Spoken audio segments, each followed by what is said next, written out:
ನಮಸ್ತೆ. ಇವತ್ತಿನ ಸ್ಪೆಷಲ್ಲು ಸಾಬಕ್ಕಿ ಅಥವಾ ಸಾಬುದಾನ ಕಿಚಡಿ.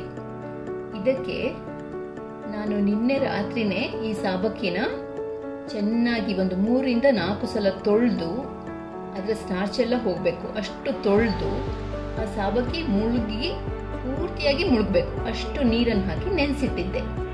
ಇವತ್ತು ಬೆಳಗ್ಗೆ ನೋಡಿ ಈ ಥರ ಮೆತ್ತಗಾಗಿದೆ ಇದು.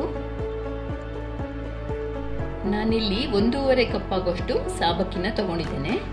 ಆಮೇಲೆ ಅರ್ಧ ಕಪ್ಪು ಇದು ನೆಲಕಡಲೆ ಬೀಜ, ಇದನ್ನು ಹುರಿದು ಸಿಪ್ಪೆ ತೆಗೆದು ತರಿಯಾಗಿ ಹೀಗೆ ಪೌಡರ್ ಮಾಡಿ ಇಟ್ಕೊಂಡಿದ್ದೇನೆ. ಒಂದು ಆಲೂಗಡ್ಡೆನ ಸಿಪ್ಪೆ ತೆಗೆದು ಸಣ್ಣಕ್ಕೆ ಹಚ್ಚಿಟ್ಕೊಂಡಿದ್ದೇನೆ. ಅದಾದಮೇಲೆ ಉಪ್ಪು, ಇದು ಸ್ವಲ್ಪ ಬೆಲ್ಲ, ಲಿಂಬೆಹಣ್ಣಿನ ರಸ, ಇದು ಎಣ್ಣೆ, ಜೀರಿಗೆ, ಇದು ಜೀರಿಗೆ ಪುಡಿ, ಮತ್ತೆ ಕರಿಬೇವು ಸಣ್ಣಕ್ಕೆ ಹಚ್ಚಿಟ್ಕೊಂಡಿದ್ದೇನೆ, ಹಸಿಮೆಣಸನ್ನು ಸಣ್ಣಕ್ಕೆ ಹಚ್ಚಿಟ್ಕೊಂಡಿದ್ದೇನೆ, ಆಮೇಲೆ ಕೊತ್ತಂಬರಿ ಸೊಪ್ಪು. ಮೊದಲಿಗೆ ಈ ನೆನೆಸಿಟ್ಕೊಂಡಿರೋ ಸಾಬಕ್ಕಿಗೆ ಉಪ್ಪು ಸೇರಿಸ್ತಾ ಇದ್ದೇನೆ. ಬೆಲ್ಲ ಇದು ಆಪ್ಷನಲ್, ಬೇಕಿದ್ರೆ ಮಾತ್ರ ಹಾಕೊಳ್ಳಿ. ಆಮೇಲೆ ಈಗ ಅರ್ಧದಷ್ಟು ನೆಲಕಡಲೆ ಪುಡಿನ ಸೇರಿಸ್ಕೊತಾ ಇದ್ದೇನೆ. ಇದನ್ನೆಲ್ಲ ಚೆನ್ನಾಗಿ ಮಿಕ್ಸ್ ಮಾಡಿ ಇಟ್ಕೋತೇನೆ. ಸಾಬಕ್ಕಿಯಲ್ಲಿ ನೀರಿನಂಶ ಇರಬಾರ್ದು. ನೀರಿನಂಶ ಇದ್ರೆ ಅದು ಮುದ್ದೆ ಮುದ್ದೆ ಆಗಿಬಿಡುತ್ತೆ. ಅದನ್ನು ಜಾಗ್ರತೆ ವಹಿಸ್ಕೊಳ್ಳಿ. ಮೊದಲಿಗೆ ಒಂದು ಬಾಣಲೆಗೆ 1 ಟೇಬಲ್ ಸ್ಪೂನ್ ಆಗೋಷ್ಟು ಎಣ್ಣೆ ಹಾಕ್ತಾ ಇದ್ದೇನೆ. ಎಣ್ಣೆ ಬಿಸಿ ಆಗ್ತಿದ್ದ ಹಾಗೆ ಜೀರಿಗೆ ಹಾಕ್ತಾ ಇದ್ದೇನೆ.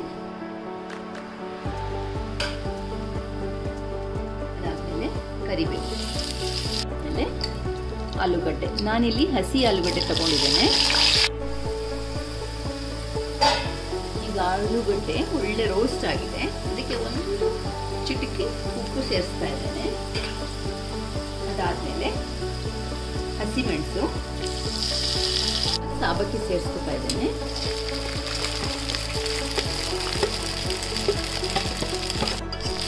ಚೆನ್ನಾಗಿ ಮಿಕ್ಸ್ ಮಾಡಿ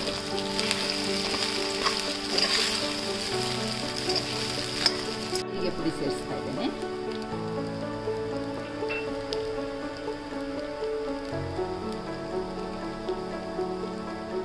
ಆಮೇಲೆ ನೆಲಗಡಲೆ ಪುಡಿ.